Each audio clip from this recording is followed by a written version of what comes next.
8 अगस्त 2016 आज से करीब 10 साल पहले की बात है। तमिलनाडु के एक छोटे से रेलवे स्टेशन पर हमेशा की तरह चहल पहल थी। किसी के हाथ में सूटकेस था, कोई अपने बच्चों को संभाल रहा था, कोई खिड़की वाली सीट पर बैठकर लंबी यात्रा के सपने बुन रहा था। लेकिन उसी रात उसी स्टेशन से एक ऐसी ट्रेन रवाना होने वाली थी जो अगले कुछ घंटों में भारत के रेलवे इतिहास की सबसे बड़ी डकैती की गवाह बनने वाली थी।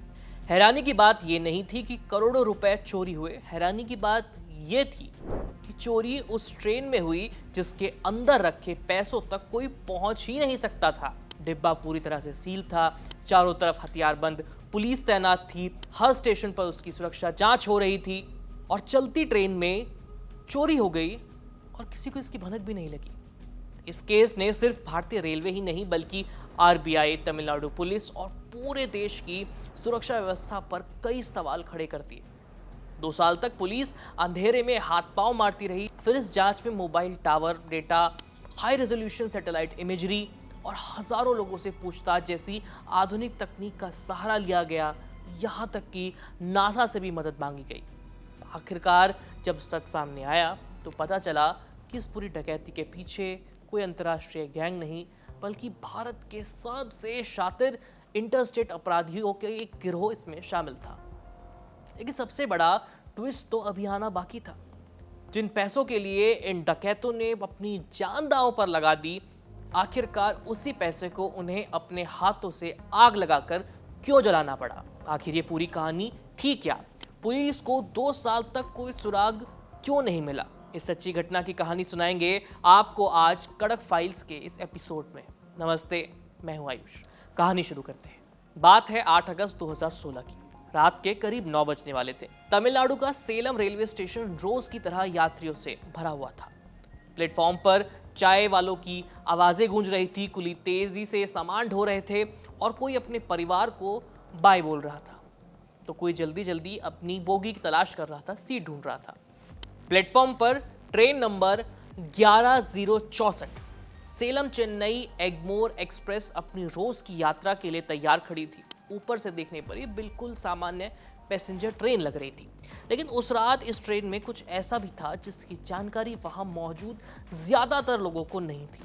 यात्रियों से भरे डिब्बों के साथ साथ उस दिन उस ट्रेन में 2 हाई कैपेसिटी पार्सल वैन भी जोड़ दी गई थी। इन पार्सल वैनों में लकड़ी के कुल 226 मजबूत बक्से बहुत तरीके से रखे गए थे। इन बक्सों में करीब 342 करोड़ रुपए रखे थे, लेकिन ये नोट पुराने थे। 100, 500 और 1000 रुपए के हजारों बंडल इन बक्सों में रखे गए थे। लेकिन ये कोई काला धन नहीं था। आरबीआई की भाषा में इन्हें सॉइल्ड करेंसी कहा जाता है, यानी ऐसे नोट जो कई सालों तक लोगों के हाथों में घूमते हैं और वो फट चुके थे, गंदे हो चुके थे या इतने खराब हो चुके थे कि अब उनका दोबारा इस्तेमाल लायक वो बच्चे नहीं थे। भारत में हर दिन लाखों नोट बैंकिंग सिस्टम के जरिए आरबीआई तक पहुंचते हैं। बैंक ऐसे पुराने और खराब नोटों को इकट्ठा करते हैं, फिर उन्हें रिजर्व बैंक में भेज दिया जाता है जहां उनकी गिनती होती है, उनका रिकॉर्ड तैयार किया जाता है और आखिर में उन्हें मशीनों से नष्ट कर दिया जाता है और उनकी जगह उतनी ही कीमत के नए नोट आरबीआई छापता है। और जब तक आरबीआई उन्हें आधिकारिक तौर पर नष्ट नहीं कर देता तब तक वो पूरी तरह वैध माने जाते हैं। इसलिए उन 342 करोड़ रुपयों की सुरक्षा किसी दूसरे हाई वैल्यू कैश कंसाइनमेंट जितनी ही जरूरी थी। इन दोनों पार्सल वैन को पूरी तरह सील किया गया था। नियम साफ था, एक बार कैश वैन अगर सील हो गई तो उसके अंदर कोई नहीं जाएगा, यहां तक कि सुरक्षा में तैनात पुलिसकर्मी भी नहीं। सुरक्षा के लिए हथियारबंद पुलिस और रेलवे सुरक्षा बल के जवान ट्रेन के आसपास वाले डिब्बों में तैनात थे। करीब 18 पुलिसकर्मी और आरपीएफ के जवान अलग अलग रणनीतिक स्थानों पर बैठाए गए ताकि पूरी यात्रा के दौरान कोई भी संदिग्ध गतिविधि अगर दिखे तो उसे तुरंत पकड़ा जा सके। कागजों पर देखें तो सुरक्षा में कोई कमी नहीं थी, लेकिन कई बार सबसे मजबूत सुरक्षा भी एक छोटे से नियम के वजह से कमजोर पड़ जाती है। यही इस पूरी कहानी की सबसे बड़ी शुरुआत भी थी। कुछ देर बाद स्टेशन मास्टर ने हरी झंडी दिखाई, गार्ड ने लंबी सीटी बजाई और सेलम चेन्नई एग्मोर एक्सप्रेस धीरे धीरे प्लेटफॉर्म छोड़ने लगी। स्टेशन पीछे छूटता जा रहा था, रोशनियां कम हो गई और ट्रेन तमिलनाडु की अंधेरी रात को चीरती हुई अपनी मंजिल की ओर बढ़ने लगी। यात्रियों के लिए यह सफर बिल्कुल सामान्य था। कई लोग खाना निकाल कर खाने लगे, कुछ बुजुर्ग खिड़की से आती ठंडी हवा का आनंद ले रहे थे। लंबी यात्रा थी, इसलिए धीरे धीरे लोग अपनी सीटों पर चादर बिछाकर सोने की तैयारी कर रहे थे। उधर सुरक्षा में तैनात पुलिसकर्मी भी पूरी तरह सतर्क थे। उन्हें यही लगता रहा कि वो देश की सबसे सुरक्षित कैश कंसाइनमेंट की निगरानी कर रहे हैं, लेकिन उन्हें नहीं पता था कि जिस डिब्बे की वो सुरक्षा कर रहे थे, उसी डिब्बे की ठीक ऊपर किसी साए की तरह खामोश 5 लोग पहले से मौजूद हैं। ये लोग टिकट लेकर ट्रेन में नहीं चढ़े थे। जैसे ही ट्रेन शहर की रोशनी छोड़कर सुनसान इलाके में पहुंची, वो 5 आदमी धीरे धीरे अपनी जगह से रेंगते हुए आगे बढ़ने लगे। उनकी नजर सीधे उस पार्सल वैन पर थी जिसमें 342 करोड़ रुपए रखे थे। उनके पास कोई भारी मशीन नहीं थी, कोई विस्फोटक नहीं था, सिर्फ एक बैटरी से चलने वाला गैस कटर था। कुछ साधारण औजार थे, मजबूत रस्सियां और कई हफ्तों की बारीकी से की गई रेकी से मिली जानकारी थी। इस डकैती की तैयारी कई दिनों से चल रही थी। इन लोगों ने बार बार इस रूट पर यात्रा की थी। उन्होंने ट्रेन की स्पीड नोट की, हर स्टेशन का समय याद किया, कहाँ ट्रेन तेज दौड़ती है, कहाँ धीमी होती है, किन जगहों से जंगल शुरू होते हैं, किस हिस्से में आबादी खत्म हो जाती है और सबसे अहम, किस जगह ट्रेन की छत पर चढ़ना सबसे सेफ रहेगा। इतना ही नहीं, उन्होंने रेलवे की एक ऐसी तकनीकी कमजोरी की पहचान कर ली जिसे शायद सुरक्षा एजेंसियों ने भी गंभीरता से नहीं लिया था। दरअसल सेलम से विरुधाचलम तक उस समय रेलवे लाइन पूरी तरह से इलेक्ट्रिफाइड नहीं थी। इस पूरे हिस्से में ट्रेन डीजल इंजन के सहारे चलती थी, यानी ऊपर वो जो 25,000 वोल्ट की हाई टेंशन बिजली की लाइन होती है वो थी ही नहीं। और यही डकैती इलेक्ट्रिफाइड सेक्शन में करने की कोशिश की जाती तो छत पर चढ़ते समय मौत भी हो सकती थी, करंट लग सकता था। लेकिन इन लोगों ने अपना ऑपरेशन ठीक उसी हिस्से के लिए तैयार किया था जहां ऊपर कोई बिजली का तार नहीं था। लेकिन इसमें उनके लिए एक सबसे बड़ी चुनौती थी, वो ये थी कि ट्रेन की छत तक पहुंचना, क्योंकि एक चलती हुई ट्रेन पर चढ़ना कोई आसान काम नहीं था। लेकिन ये लोग आम चोर भी नहीं थे, ये वो लोग थे जिन्होंने पहले भी कई वारदातों को अंजाम दिया था, छत काटकर और फिर चोरी की थी। उनके लिए ट्रेन की छत कोई नई जगह नहीं थी। जैसे ही ट्रेन अंधेरे इलाके में पहुंची, मोहर सिंह और उसके साथी धीरे धीरे 2 डिब्बों के बीच बने कपलिंग एरिया की तरफ बढ़े। यही वो जगह थी जहां से ये लोग ऊपर की ओर पहुंच सकते थे। हवा की रफ्तार तेज थी, ट्रेन करीब 70 किलोमीटर प्रति घंटे की रफ्तार से दौड़ रही थी। नीचे लोहे के पहियों की आवाज लगातार चल रही थी, ऊपर तेज हवा का दबाव था। एक छोटी सी गलती का मतलब सीधे पटरी पर गिरना और जान से हाथ धो लेना। लेकिन ये लोग पूरी तरह से तैयार थे। उन्होंने अपने शरीर को छत से चिपका के रखा था ताकि किसी ओवरब्रिज, किसी खंबे से या किसी दूसरी बाधा से टकराने का खतरा ही ना हो। धीरे धीरे वो उस पार्सल वैन की तरफ रेंगते हुए छत पर आगे बढ़ रहे थे। उसी वैन में जिस डिब्बे के अंदर करोड़ों रुपए रखे थे। अब उनके सामने सिर्फ एक चीज थी, स्टील की छत। लेकिन मोहर सिंह गैंग इसके लिए भी तैयार था। इस पूरी डकैती का सबसे हैरान करने वाला हिस्सा यह था कि उन्होंने कोई बड़ा विस्फोटक या कोई भारी मशीन का इस्तेमाल ही नहीं किया। उन्होंने इस्तेमाल में लिया एक बैटरी ऑपरेटेड कटर। रात करीब 11 बजे के बाद ऑपरेशन शुरू हुआ। उन्होंने पार्सल वैन की छत पर ऐसी जगह चुनी जहां नीचे कोई मजबूत सपोर्टिंग बीम नहीं था। फिर बैटरी से चलने वाला कटर बाहर निकाला गया। धीरे धीरे बहुत सावधानी से उन्होंने स्टील की चादर को काटना शुरू किया। लेकिन नीचे बैठे पुलिस कर्मियों को इसकी भनक तक नहीं लगी और कारण था ट्रेन का शोर।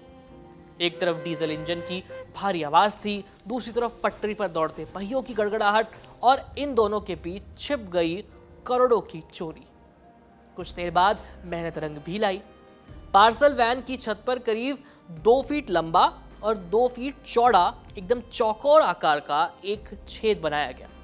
यह इतना बड़ा था कि एक इंसान आसानी से इसके अंदर जा सकता था। अब तक सब कुछ योजना के मुताबिक चल रहा था। रात के करीब 12:30 बज चुके थे। मोहर सिंह ने अपने 2 साथियों को नीचे उतरने का इशारा किया। रस्सियां नीचे डाली गई और दिनेश और रोहन धीरे धीरे उस छेद से पार्सल वैन के अंदर उतर गए।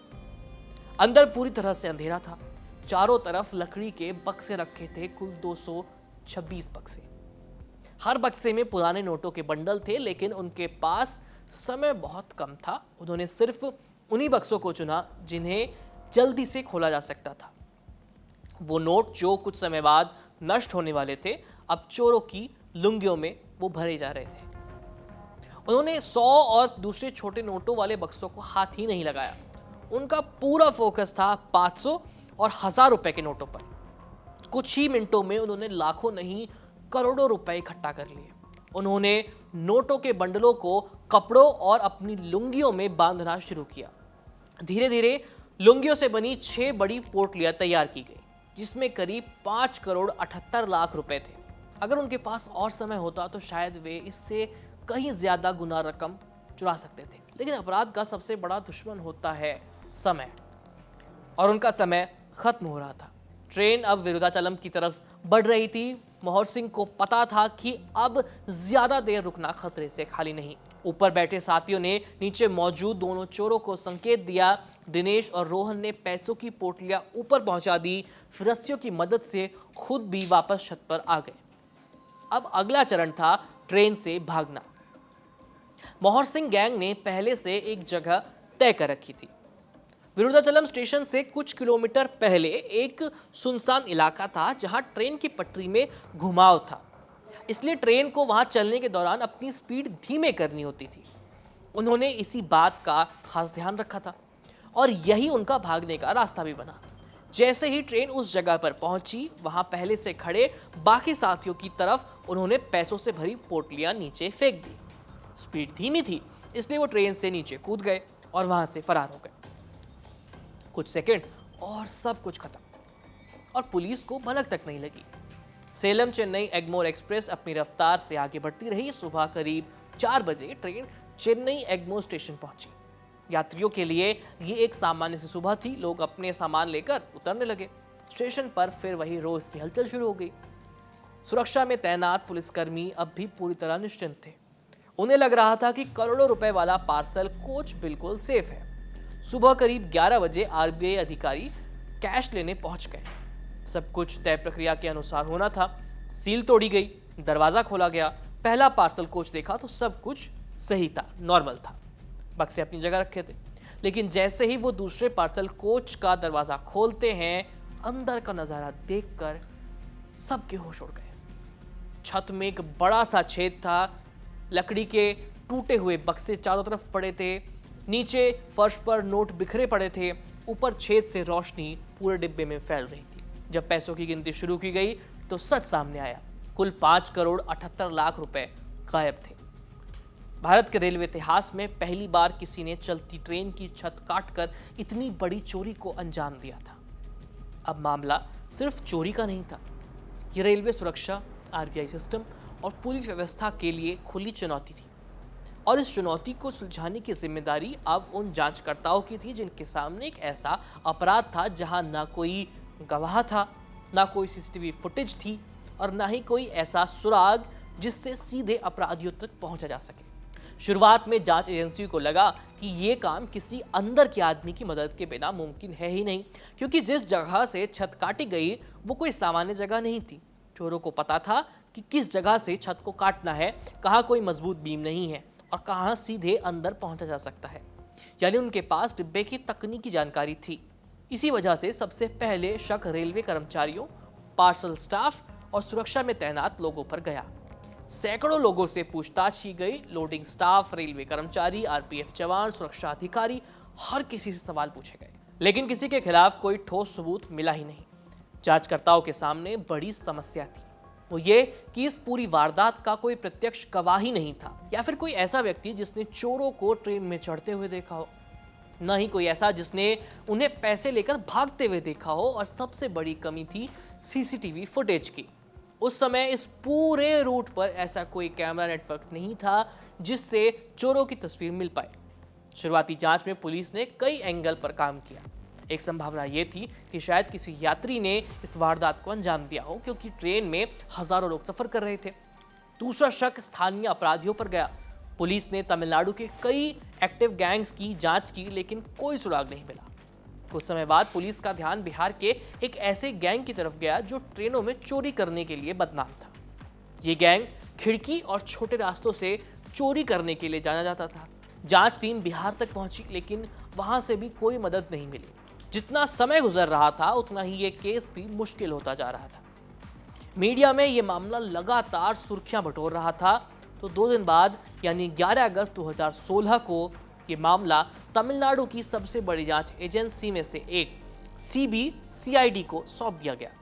सीबी मतलब क्राइम ब्रांच। इस केस की कमान एडीएसपी सेंथिल कुमारन को दी गई। वहीं डीएसपी कृष्णन को फील्ड ऑपरेशन की जिम्मेदारी मिली। उनके साथ साथ sub inspector Shashikant, special sub inspector Sami Kannu, head constable Dhandapani समेत सीबीसीआईडी की पूरी टीम इस केस की जांच में जुट गई। अब जांच नए सिरे से शुरू की गई। सबसे पहले सीबीसीआईडी ने पुराने सबूतों को दोबारा से देखा, उनकी जांच की। क्राइम सीन से मिले हर छोटे छोटे सबूत को फिर से परखा गया।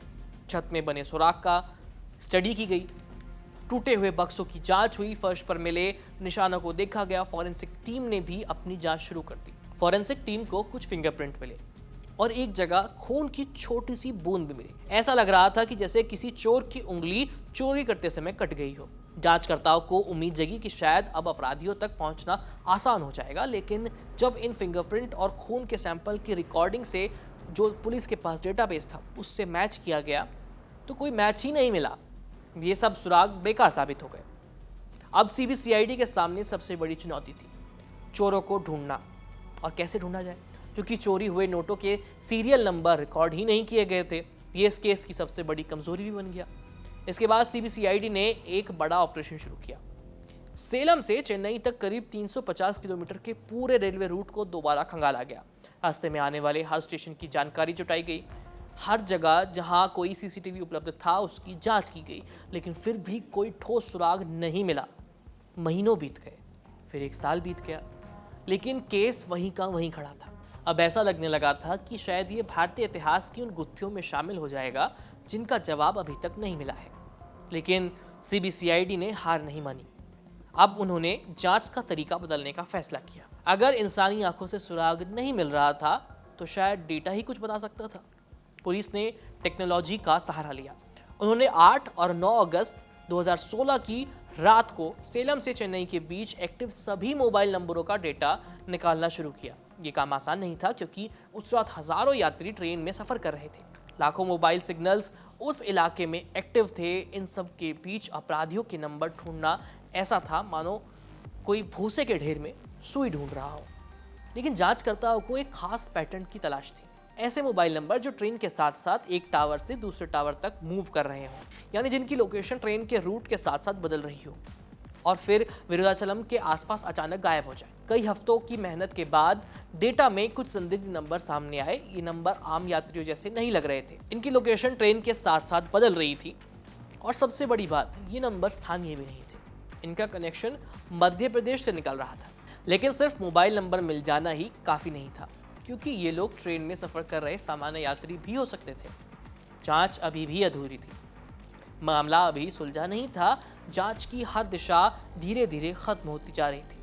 ऐसे में सीबीसीआईडी ने इस केस को एक नए तरीके से देखने का फैसला किया। जांच टीम ने सैटेलाइट इमेजरी और तकनीकी डेटा का सहारा लिया। मीडिया रिपोर्ट्स में बाद में दावा किया गया कि इस जांच में अमेरिकी स्पेस एजेंसी नासा की मदद ली गई।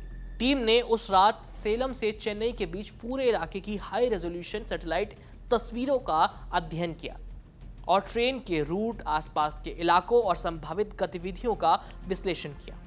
इन तस्वीरों और दूसरे तकनीकी इनपुट से जांचकर्ताओं को कुछ अहम संकेत मिले। उन्हें सैटेलाइट तस्वीरों में कुछ ऐसी आकृतियां दिखाई दी जो ट्रेन की छत पर मौजूद लोगों जैसी लग रही थी। सबसे अहम बात यह थी कि आकृतियां विरुदाचलम के आसपास के इलाके के बाद नजर आना बंद हो गई थी। इससे जांच टीम को यह अंदाजा हुआ कि वारदात विरुदाचलम तक पहुंचने से पहले ही अंजाम दी गई है, यानी उस हिस्से में जहां ट्रेन डीजल इंजन से चल रही थी और ऊपर बिजली के तार नहीं थे। अब तक मिले मोबाइल डेटा और सैटेलाइट इनपुट को जोड़कर सीबीसीआईडी ने अपनी जांच को एक नई दिशा दी। धीरे धीरे ये साफ होने लगा कि ये किसी अकेले व्यक्ति का काम नहीं था, बल्कि एक पूरे संगठित गैंग ने पूरी प्लानिंग के साथ इसको अंजाम दिया था। जांचकर्ताओं को शक हुआ कि पूरी साजिश में करीब 11 लोग शामिल थे और इन सभी का कनेक्शन मध्य प्रदेश से जुड़ा हुआ है। इसके बाद सीबीसीआईडी ने मध्य प्रदेश में अपनी कार्रवाई तेज कर दी। वहां की पुलिस से संपर्क किया गया, संदिग्धों की जानकारी साझा की गई, कई जगहों पर छापेमारी भी शुरू हुई। आखिरकार डकैती के करीब 2.25 साल बाद 12 अक्टूबर 2018 को सीबीसीआईडी को पहली बड़ी सफलता मिली। टीम ने मध्य प्रदेश के रतलाम निवासी दिनेश पारदी और मोहन पारदी को चेन्नई से गिरफ्तार कर लिया। गिरफ्तारी के बाद दोनों से पूछताछ की गई। शुरुआत में दोनों ने पुलिस को गुमराह करने की पूरी कोशिश की और कई बातें भी छिपाई, लेकिन जब जांचकर्ताओं ने सख्ती से पूछताछ की तो धीरे धीरे पूरा राज खुलने लगा। दोनों ने ये एक्सेप्ट कर लिया कि वो Salem Chennai express train robbery में शामिल थे। पूछताछ में सामने आया कि इस पूरी वारदात को पारदी गैंग ने अंजाम दिया है और इस गैंग का मुखिया था मोहर सिंह पारदी। इसके बाद सीबीसीआईडी की टीम मध्य प्रदेश पहुंची। वहां जांच में पता चला कि गैंग के बाकी सदस्य पहले से ही अलग अलग आपराधिक मामलों में जेल में बंद थे। मध्य प्रदेश पुलिस से तालमेल बनाकर सीबीसीआईडी ने कार्रवाई की। अब मोहर सिंह पारदी, रूसी पारदी, महेश पारदी और कृष्णा उर्फ कालिया को गुना सेंट्रल जेल से, जबकि ब्रिजमोहन पारदी को अशोकनगर जेल से गिरफ्तार कर चेन्नई लाया गया। 2 साल से ज्यादा समय तक चली जांच के बाद इस हाई प्रोफाइल ट्रेन रॉबरी के आरोपी पुलिस की गिरफ्त में थे। मोहर सिंह पारदी मध्य प्रदेश के गुना जिले का रहने वाला था। अपराध की दुनिया में कदम रखने के बाद उसने धीरे धीरे अपना एक बड़ा गैंग तैयार कर लिया था। शुरुआत में उसने अपने रिश्तेदार किरण के साथ मिलकर अपराध करना सीखा, लेकिन जब किरण की पुलिस मुठभेड़ में मौत हो गई तो मोहर सिंह ने खुद का गैंग बना लिया। इस गैंग में उसने अपने परिवार, अपने करीबी रिश्तेदारों को शामिल किया। धीरे धीरे ये गैंग कई राज्यों में एक्टिव हो गया। राजस्थान, दिल्ली, हरियाणा, गुजरात, महाराष्ट्र, जम्मू कश्मीर जैसे राज्यों में लूट, डकैती और हत्या जैसी वारदातों को अंजाम दिया गया और इन सब में इसी गैंग का नाम सामने आया। मोहर सिंह अपने गैंग के अंदर अनुशासन बनाए रखने के लिए बेहद क्रूर भी माना जाता था। जब उसे शक हुआ कि उसके गैंग के 2 सदस्य रुखसाद और नवल पुलिस को जानकारी दे रहे हैं, तो उसने बिना कुछ पूछे, बिना कुछ जाने उन दोनों की हत्या कर दी। इसके अलावा जम्मू कश्मीर में एक ही परिवार के 5 लोगों की हत्या के मामले में भी उसके गैंग का नाम सामने आया है। कई राज्यों की पुलिस उसके पीछे थी। गिरफ्तारी से बचने के लिए मोहर सिंह ने अपना ठिकाना बदलने का फैसला किया और अपने गैंग के साथ दक्षिण भारत पहुंच गया। साल 2016 में वो तमिलनाडु के सेलम इलाके में रहने लगा। रेलवे के ट्रैक के पास बनी झोपड़ियों में रहकर उसने खुद को आम मजदूरों की तरह पेश किया। गैंग के लोग दिन में छोटे मोटे काम करते, स्थानीय लोगों के बीच घुल मिल जाते, लेकिन पर्दे के पीछे उनकी नजर रेलवे और कैश मूवमेंट पर थी। इसी दौरान मोहर सिंह का संपर्क सेलम के एक स्थानीय गैंग से हुआ, जहां से उसे ये पता चला कि आरबीआई के पुराने और खराब नोट भारी सुरक्षा के बीच ट्रेन से चेन्नई भेजे जाते हैं। उसे ये जानकारी मिल गई थी, पैसे किस ट्रेन से जाते हैं, किस समय भेजे जाते हैं और उसकी सुरक्षा में जो व्यवस्था की जाती है वो कैसी थी। इसके बाद मोहर सिंह ने इन पैसों को लूटने की योजना बनाई। वारदात को अंजाम देने के लिए गैंग ने कई हफ्तों तक पूरी तैयारी की। उन्होंने अयोध्या पट्टनम और विरुधाचलम के बीच के रेलवे रूट को कई बार उस पर ट्रैवल किया, उसकी रेकी की। इसके बाद उन्होंने सेलम चेन्नई एक्सप्रेस के सफ़र को बहुत बारीकी से समझा। उन्हें पता चला कि इस रूट के एक हिस्से में ट्रेन डीजल इंजन से चलती है और वहां ऊपर बिजली के तार नहीं है। यही उनके लिए सबसे बड़ी रणनीतिक बढ़त साबित हुई, क्योंकि इलेक्ट्रीफाइड रूट पर ट्रेन की छत पर चढ़ना बेहद खतरनाक था। मोहर सिंह ने तय किया कि वारदात विरुधाचलम स्टेशन पहुंचने से पहले ही की जाएगी। 8 अगस्त 2016 की रात उसने अपने साथियों के साथ इसी प्लान को अंजाम दिया।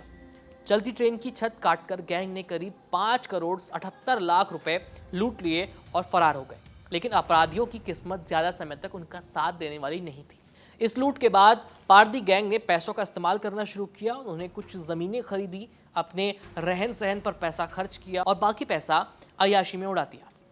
लेकिन उनकी योजना को सबसे बड़ा झटका लगा तब जब 8 नवंबर 2016 को भारत सरकार ने नोटबंदी का ऐलान कर दिया। इस डकैती में मिले ज्यादातर नोट पुराने 500 और 1000 रुपए के थे। नोटबंदी के बाद ये नोट कानूनी रूप से बेकार हो गए।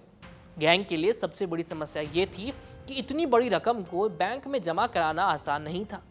ऐसा करते ही पुलिस और जांच एजेंसियों की नजर उन पर पड़ सकती थी आखिरकार मजबूरी में गैंग ने अपने पास बचे करीब 2 करोड़ रुपए के पुराने नोटों को आग के हवाले कर दिया। जिस पैसे के लिए उन्होंने चलती ट्रेन की छत काटी थी, उसी पैसे को बाद में उन्होंने खुद ही जला दिया। इस बीच मोहर सिंह वापस मध्य प्रदेश चला गया और एक दूसरे मामले में जेल पहुंच गया। बाद में सीबीसीआईडी उसे और उसके साथियों को इसी ट्रेन रॉबरी केस में गिरफ्तार कर तमिलनाडु लेकर आई। इस तरह भारत की सबसे बड़ी ट्रेन रॉबरी की गुत्थी सुलझाई गई, लेकिन इसे सुलझाने में पूरे 730 दिन लग गए थे। इस घटना ने भारतीय रेलवे और आरबीआई की सुरक्षा व्यवस्था में मौजूद कई कमजोरियों को सामने ला दिया। इसके बाद हाई वैल्यू कैश ट्रांसपोर्ट के नियम और ज़्यादा सख्त कर दिए गए। कैश ले जाने वाले जो कोच थे, उनकी सुरक्षा व्यवस्था बदली गई। अंदर सीसीटीवी कैमरे लगाए गए, जीपीएस ट्रैकिंग की व्यवस्था की गई और रूट रिस्क मैपिंग जैसे उपायों पर जोर दिया गया। साथ ही नॉन इलेक्ट्रीफाइड रूट्स की सुरक्षा को और मजबूत किया गया। लेकिन इस कहानी का सबसे हैरान करने वाला हिस्सा अभी बाकी है। जो व्यक्ति इस पूरी ट्रेन रॉबरी का मास्टरमाइंड है, वही मोहन सिंह पारदी को साल 2021 में सबूतों की कमी के आधार पर अदालत से राहत मिल गई। जेल से बाहर आने के बाद उस पर कई और आपराधिक मामलों के आरोप लगे। भूमि अधिग्रहण, अतिक्रमण, अवैध निर्माण, लूट और हत्या जैसे गंभीर मामलों में उसके खिलाफ 50 से ज्यादा एफआईआर दर्ज हो गई। लेकिन हैरानी की बात यह है कि इसके बावजूद वो लंबे समय तक पुलिस की गिरफ्त से बाहर रहा। ये मामला एक बड़ा सवाल खड़ा करता है। अगर इतने गंभीर मामलों में आरोपी व्यक्ति भी केवल सबूतों की कमी की वजह से कानूनी शिकंजे से बच सकता है, तो आम आदमी के लिए न्याय व्यवस्था में भरोसा रखना कितना मुश्किल होगा। अगर आपको भारत की इस सबसे बड़ी ट्रेन रॉबरी की कहानी पसंद आई हो तो वीडियो को लाइक जरूर कीजिएगा। इसके साथ ही टी सीरीज के मालिक गुलशन कुमार के हत्याकांड पर बना हमारा कड़क फाइल्स का पिछला एपिसोड जरूर देखिएगा। वीडियो का लिंक आपको डिस्क्रिप्शन में मिल जाएगा। फिलहाल आज के इस एपिसोड में इतना ही। इस एपिसोड को कैमरे पर रिकॉर्ड किया था मेरे साथी नकुल और दीपक ने, और एडिट किया है अभय ने। मैं हूं आयुष। धन्यवाद।